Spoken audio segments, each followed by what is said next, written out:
Welcome back. Now we've joined by our second guest, Dr. Engage, who is our expert in student collaboration.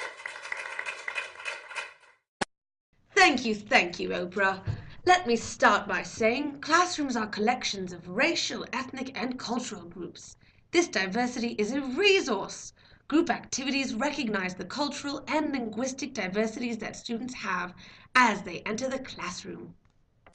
Have you ever found that differences are too great, not just in terms of cultural linguistic diversity, but in terms of cognitive development? Is it fair to ask students to work below or above their academic ability in order to accommodate the students they collaborate with? Studies have shown that when students teach one another, the tutors often benefit as much as the students being tutored. In one research study, grade 4 students who were doing relatively poorly in mathematics served as arithmetic tutors for grade 1 and 2 students. The tutors themselves showed a substantial improvement in arithmetic skills. Interesting, but what about when considering balance of power? In collaboration, it seems there's always one bright, popular, or aggressive student that attempts to control the group. Or on the flip side, those that are willing to ride coattails without making any significant contributions. Well, the thing with that is that learning to live in a classroom involves, among other things, learning to live in a crowd. Situations where group members just cannot get along or just do not have the skills to help each other learn.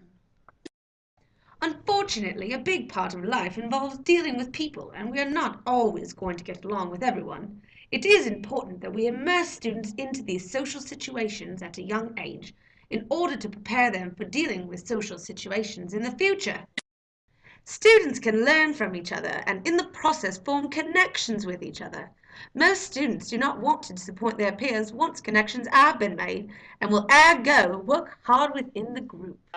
Students who argue that grading for the group is unfair when work is unevenly contributed. Cooperation rather than competition should be encouraged. A competitive classroom environment is often counterproductive and focuses students' attention on performance goals rather than mastery goals.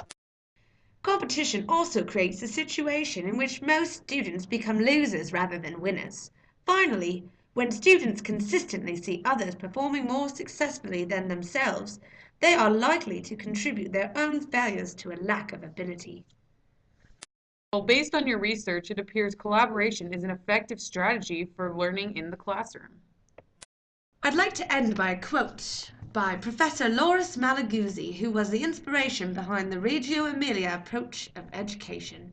He said, "The ability to enjoy relationships and work together is very important. Children need to enjoy being in school and the interactions that take place there." Thank you, Dr. Engage. That was very insightful. That concludes our show on collaboration. I have learned that collaboration is critical in today's learning environment. Capable of collaboration. You can collaborate. You can collaborate. And you can collaborate.